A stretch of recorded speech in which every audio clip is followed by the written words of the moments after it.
अगर मैं आपको कहूँ कि ट्रेडिंग में एक ऐसी स्किल है जो आपको मार्केट का मैट्रिक्स देखने की पावर दे सकती है, तो शायद आप क्यूरियस हो जाओगे। वो स्किल है प्राइस एक्शन को रीड करना। लेकिन यहाँ पे एक सच है जो कोई ओपनली नहीं बताता।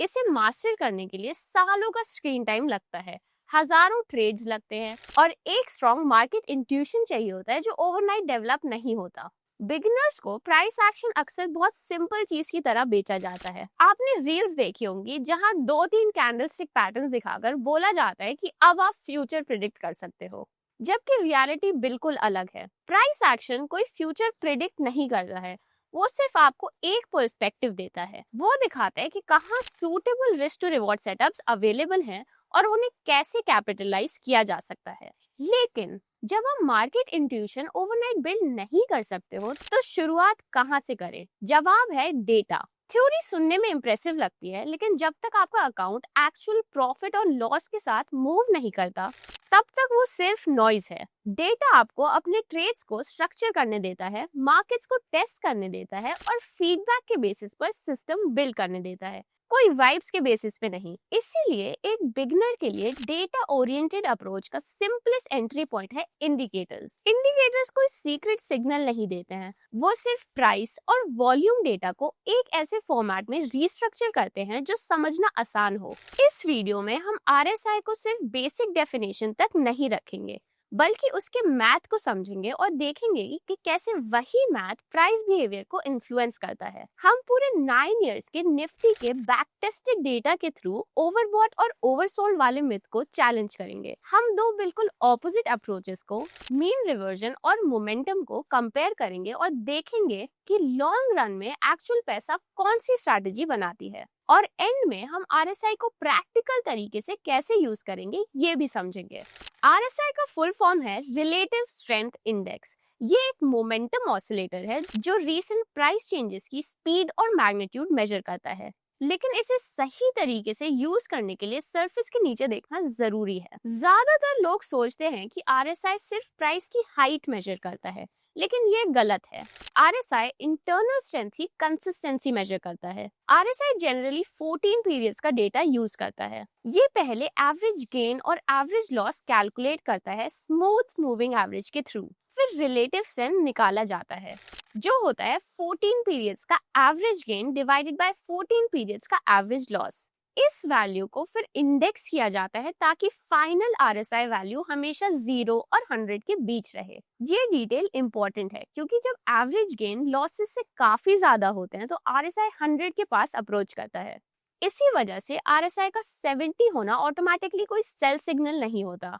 मैथमेटिकल रियलिटी ये है कि आरएसआई 70 का मतलब है बायर्स मार्केट पर स्ट्रॉन्ग कंट्रोल में है।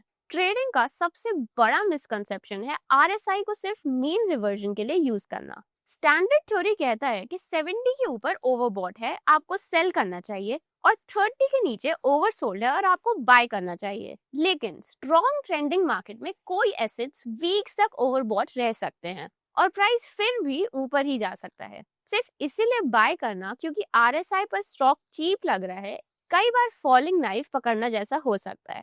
Mean reversion 15 minutes, mean reversion daily. अब डेटा की बात करते हैं।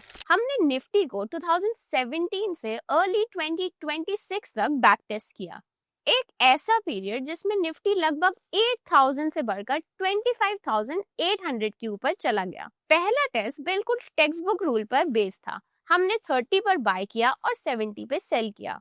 रिस्क टू रिवॉर्ड 1:2 और तब तक एग्जिट नहीं किया जब तक स्टॉप लॉस या टारगेट हिट ना हो। 15 मिनट्स और डेली टाइम फ्रेम दोनों पर ये स्ट्रैटेजी नेगेटिव रिजल्ट्स लाई। ट्रेडिंग एक्सपेक्टेंसी जो बताता है कि हर रुपी रिस्क पर कितना एवरेज गेन हो रहा है या लॉस हो रहा है, 15 मिनट्स पर -5.97 था और डेली पर -116.48। तो ये क्लियरली एक लूजिंग सेटअप था। ये फेल इसीलिए हुआ क्योंकि मैसिव बुल रन में स्ट्रेंथ पर सेल करना टाइड के अगेंस्ट लड़ने जैसा है। डेली टाइम फ्रेम पर बार बार सेल सिग्नल्स आए जो मार्केट का टॉप प्रिडिक्ट करने की कोशिश कर रहे थे, जबकि ब्रॉडर ट्रेंड क्लियरली ऊपर था। शॉर्ट टर्म पुलबैक्स इतने डीप नहीं थे कि 1:2 का टारगेट अचीव हो जाए और ट्रेंड रिज्यूम होते ही स्टॉप लॉस हिट हो जाता था। फिर हमने लॉजिक को फ्लिप किया।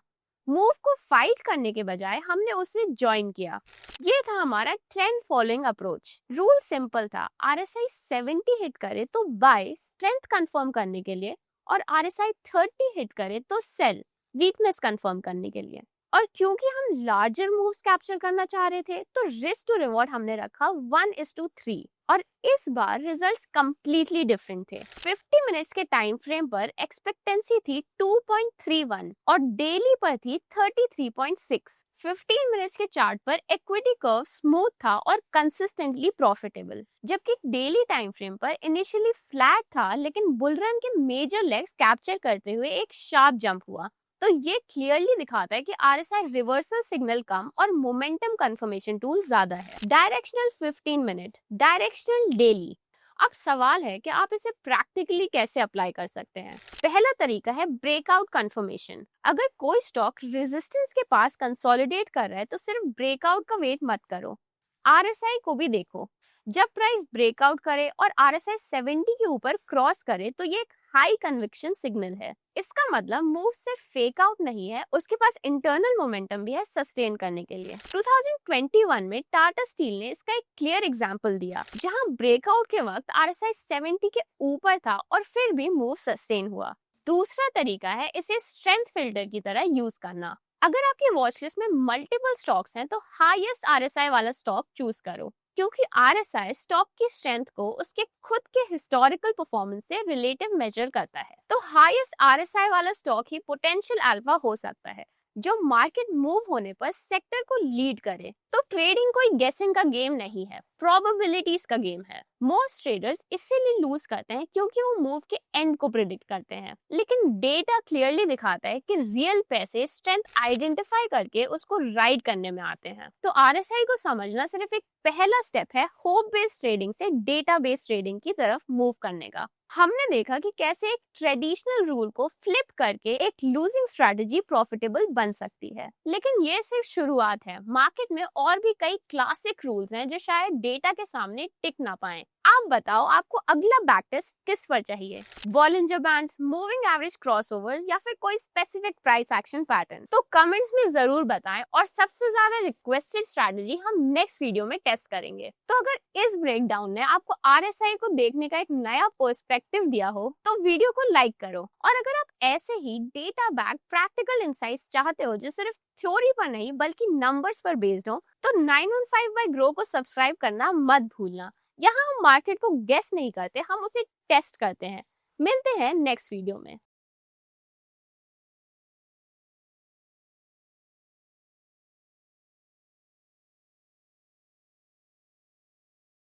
Investment in securities market are subject to market risks. Read all the related documents carefully before investing. Please read the risk disclosure documents carefully before investing in equity shares, derivatives, mutual fund, and or other instruments traded on the stock exchanges.